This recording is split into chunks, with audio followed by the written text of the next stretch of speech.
Amis du jour, amis du soir, bonsoir. J'abordais cette petite vidéo sur le thème suivant, la méditation et les bienfaits que ça peut nous apporter. Alors, étant quelqu'un de relativement impulsif malgré les apparences, j'ai eu besoin dernièrement de me trouver une activité, vu mon âge avancé, qui soit pas trop chronophage et qui me permette de me reposer un petit peu ou plutôt de me ressourcer. C'est-à-dire que j'ai le souvenir très précis d'avoir eu un conseil d'un chef d'entreprise qui m'avait dit que lorsque je faisais des présentations ou lorsque je travaillais, il fallait que je trouve quelque chose qui me permette de trouver du calme. Lui, son mode de fonctionnement, c'est d'avoir une balle dans sa poche, hein, vous savez, les balles relaxantes là, qu'on malaxe, et ça lui permettait de retrouver un petit peu de calme. Alors j'avais appris aussi d'autres types de méthodes, c'est-à-dire que lorsque vous êtes stressé à un entretien par exemple, eh bien, il convient de poser les mains un petit peu comme les bègues. Alors je ne sais pas si on va bien voir parce que ça zoome et ça dézoome, je ne suis pas encore habitué à cette caméra. Bref, il faut exercer une petite pression sur les mains, poser deux mains sur la table, rester concentré, droit, etc. Et le simple fait d'exercer une petite pression sur la main, ça vous permet de vous reconcentrer et de ne pas vous laisser déstabiliser par ce type de choses. Alors concernant la méditation, j'ai été très sceptique et pour avoir vu beaucoup de choses sur internet, un petit peu agacé. Hein, tous ces trucs un petit peu, comment dire, bien pensants dans le sens où on vous dit voilà, faut vous poser, vous mettez droit, ça va vous relaxer, ça va vous calmer, ça va vous permettre de prendre un petit peu de recul et de détente. Oui, c'est bien, mais dans ces cas-là, autant dormir, je veux dire, ça fait à peu près le même effet. Bien manger, avoir un rythme de vie sain, enfin toutes les conneries habituelles. Alors, je pense que la méditation, ça apporte véritablement autre chose. C'est un exercice quotidien qui nous, comment dire, qui nous ramène et nous recentre vers nous-mêmes et qui nous permet de garder une attitude saine et positive. Et surtout en fait, d'être connecté au moment présent avec nous-mêmes, c'est-à-dire de ne pas être dans un système de fuite ou autre.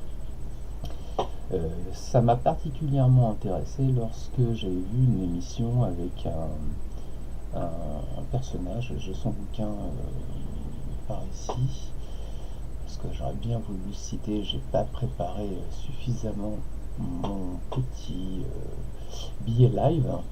Je l'ai retrouvé, je l'ai retrouvé. Ah, voilà.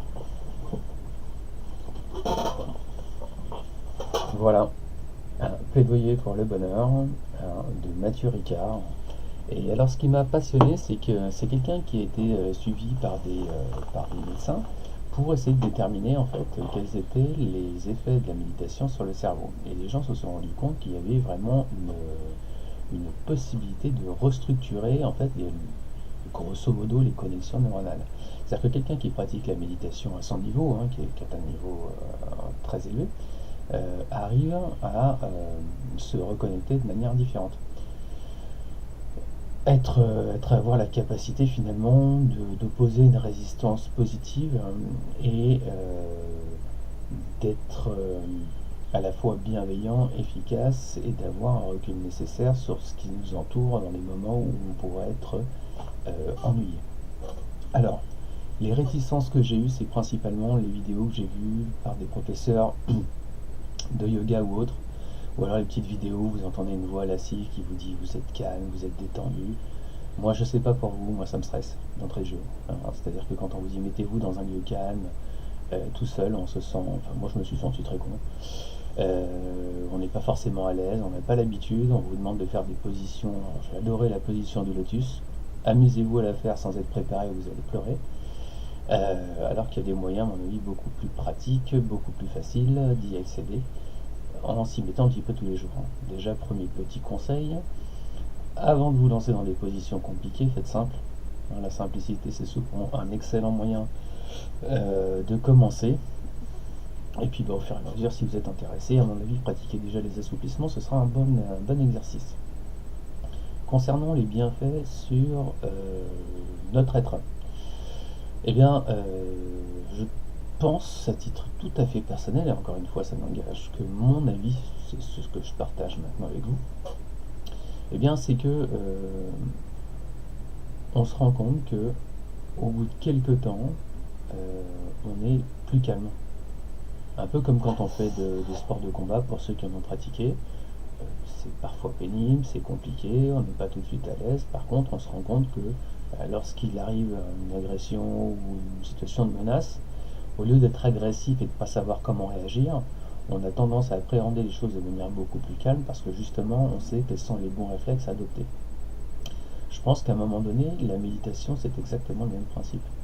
C'est-à-dire que la pratique de cette forme à la fois la relaxation mentale, mais aussi de réflexion profonde sur soi-même, et puis d'être pas uniquement de faire le vide, hein, c'est-à-dire d'être en mesure de projeter un petit peu, il y en a qui vont appeler ça de l'autoconditionnement, une hypnose personnelle et autres, sans rentrer dans des termes complexes, parce que je suis ni un expert, je suis qu'un amateur averti, si vous me permettez.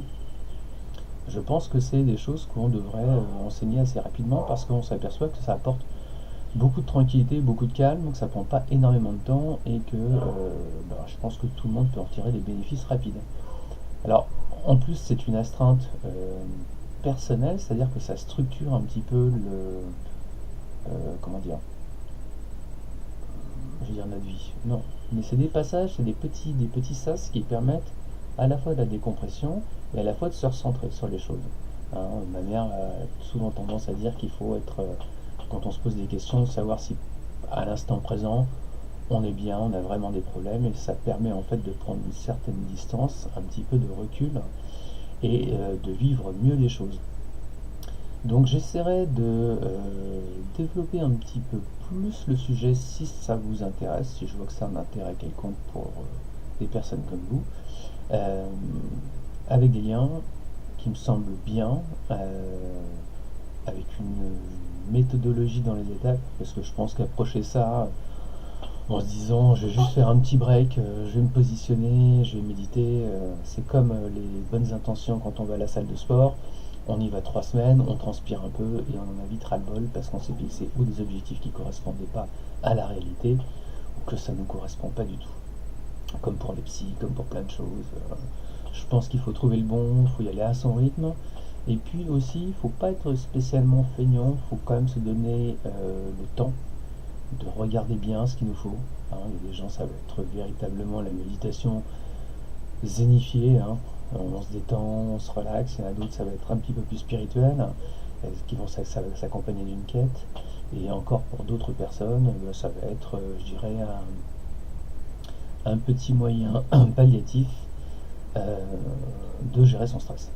Donc voilà, je pense à chacun son style.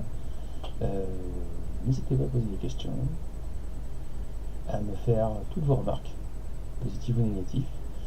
Si vous avez apprécié la petite vidéo, un petit pouce vers le haut, c'est toujours sympathique, ça permet un peu plus de visibilité sur Facebook et de remonter un petit peu dans les pages. Et puis, écoutez, si vous n'avez pas apprécié ou si vous avez des commentaires, n'hésitez pas, à tous les niveaux. Hein. Vidéo, contexte, qualité. Je suis preneur de tous les conseils à partir du moment où c'est constructif et bienveillant. Voilà, à plus tard.